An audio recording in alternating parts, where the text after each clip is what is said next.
কিয়ামতের মাঠে আমলনামা ছুঁড়ে দিবেন, ছুঁড়ে দিয়ে আমলনামা ঘুরতে থাকবে, কারো ডান হাতে কারো বাম হাতে। যার হাতে আমলনামা আসুক না কেন, যে হাতে আসুক না কেন, আল্লাহ পাক সবাইকে একটা কথা বলবেন, ইকরা কিতাবাক, তুমি তোমার কিতাব পড়ো, কাফা বিনাফসিকা আল-ইয়াওমা আলাইকা হাসিবা, আজকে তুমি তোমার হিসাব নেওয়ার জন্য যথেষ্ট। আমরা সবাই একটা করে উপন্যাস লিখছি, আমরা সবাই একটা করে উপন্যাস লিখছি আমলনামা আমাদের কাজের মধ্য দিয়ে। এর চেয়ে ভয়ঙ্কর বিষয়টা হচ্ছে এই উপন্যাসটা আপনাকে পড়তে বলা হবে সবার সামনে। আমার কথা বলে বোঝা যায় না?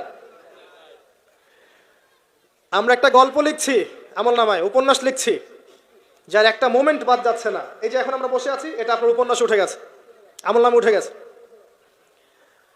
মাফ করবেন যদি কালকে আবার দেখেন যে আমলনামাকে উপন্যাস বলে যা ব্যাখ্যা করলাম উতহা, এবার এই এই শব্দ দিয়ে আবার তুলকালাম করে ফেলেন না। বুঝানোর জন্য বলেছি, যুব সমাজ উপন্যাস বোঝে, এই জন্য বলেছি। যুবকরা উপন্যাস বোঝেন না? আপনারা বিভিন্ন উপন্যাস পড়েছেন, যারা জেনারেল লাইনে পড়েছেন অনেক উপন্যাস পড়েছেন, এই জন্য বললাম বুঝানোর জন্যে। আমলনামা কখনো উপন্যাস নয় যে আপনি আর আমি একটা উপন্যাস লিখছি, নিজের গল্প নিজেই লিখছি, নিজের কাজের মধ্য দিয়ে নিজের উপন্যাস নিজেই লিখছি। এবং এটার মধ্যে সবচেয়ে ভয়ঙ্কর কথা হচ্ছে এইটা সবার সামনে আমাকে পড়ে শোনাতে হবে। আমরা কি পারবো?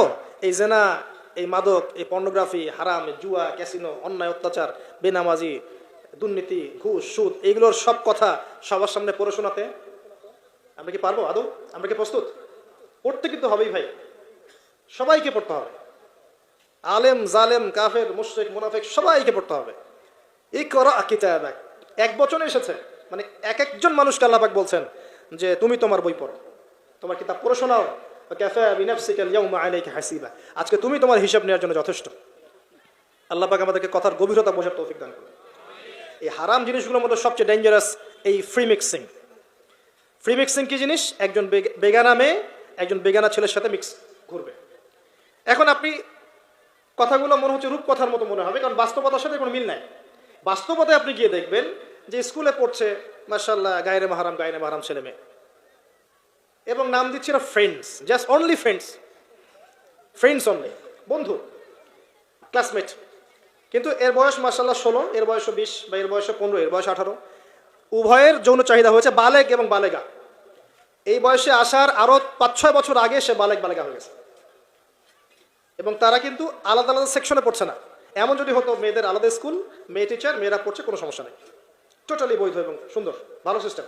ছেলেদের আলাদা স্কুল কলেজ, ছেলেরা আলাদা পড়ছে, আলাদা, কোনো সমস্যা নেই।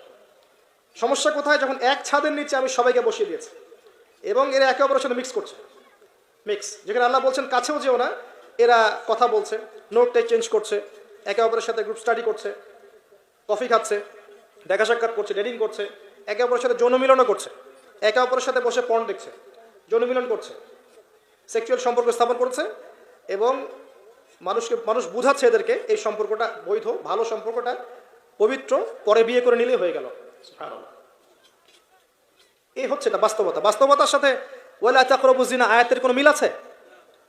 বাস্তবতা এক জায়গায়, কোরআন এক জায়গায়, এরপরে দাবি করছে আমরা মুসলিম, স্টিল আমরা দাবি করছি আমরা মুসলিম। এবং এই ফ্রি মিক্সিং এর ফলে শত শত যুবক যুবতীর ইজ্জত চলে গেছে। শত শত না, সংখ্যাটা সহস্র লক্ষ হবে, আরো বেশি হতে পারে, আল্লাহু আলাম। এগুলো তো প্রকাশ্য, গোপনে যে কত কি হচ্ছে আপনি তো জানেন না।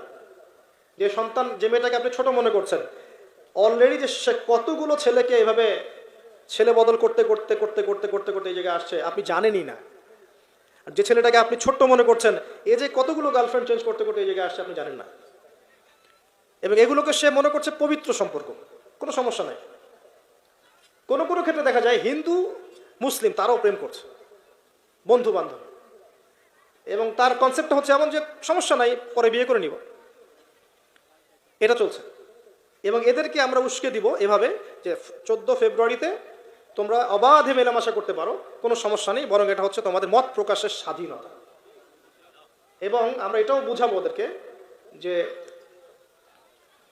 যারা এগুলোর বিরুদ্ধে বলবে তারা মৌলবাদী, তারা সমাজের উন্নতি, অগ্রগতি, প্রগতি চাচ্ছে না, তারা চাচ্ছে না তোমরা এগিয়ে যাও, বরং তারা তোমাদেরকে পিছিয়ে দিতে যাচ্ছে। কোথায় এগিয়ে নিচ্ছি আমরা এদেরকে? আমি জানি কোথায় নিচ্ছেন, এক্স্যাক্টলি বলতে পারবো কোথায় নিচ্ছেন। ইলাল নার, জাহান্নামের দিকে, জাহান্নামের দিকে এগিয়ে নিচ্ছেন, আর কোনো দিকে নয়। আসেন, এই মিক্সিংটা এখানে শেষ হলো না। এরপরে যখন সে কলেজ লাইফে গেল, সেখানেও দেখবেন সেম দৃশ্য, একই অবস্থা। দেখা যায় কলেজে মাঝে মাঝে আন্দোলন হয় না, হয় না? আন্দোলনে দেখবেন যে ছেলে মেয়ে একসাথে, ছেলের কাঁধে, মেয়ের কোলের মধ্যে ছেলে মাথা দিয়ে স্লোগান দিচ্ছে, মনে হচ্ছে যেন স্ত্রী। সুবহানাল্লাহ। হ্যাঁ, দেখবেন বিভিন্ন আন্দোলনের সময় দেখবেন কলেজ কলেজ বিশ্ববিদ্যালয়গুলোতে, আমরা তো পড়েছি, আমরা তো বলতে পারবো, আন্দোলন হচ্ছে, বান্ধবী বসে আছে, বান্ধবীর কোলে মাথা দিয়ে বন্ধু, মনে হচ্ছে যেন স্ত্রী। স্ত্রী না পাবলিক প্রপার্টি, আল্লাহ ভালো জানে। তা পাবলিক প্রপার্টি যে কেউ ভোগ করতে পারে। এটা কলেজে শেষ থাকলো না, ইভেন স্কুল কলেজের মধ্যে দেখবেন যে আপনি টিচার একজন পড়াচ্ছেন, পুরুষ টিচার, এর চারপাশে মেয়েরা গোল করে বসে আছে ব্যাচ, পুরুষ টিচার মেয়েদের ব্যাচ পড়াচ্ছেন, মেয়েরা সবাই তার গায়রে মাহরাম। দর্শনটা এখানে এরকম না, এরা এরা তো আমার মেয়ের মতো, এরা তো আমার মেয়ের মতো, জাস্ট এইভাবে, তুমি তো আমার মেয়ের বয়স। কথা বুঝতে পারছেন?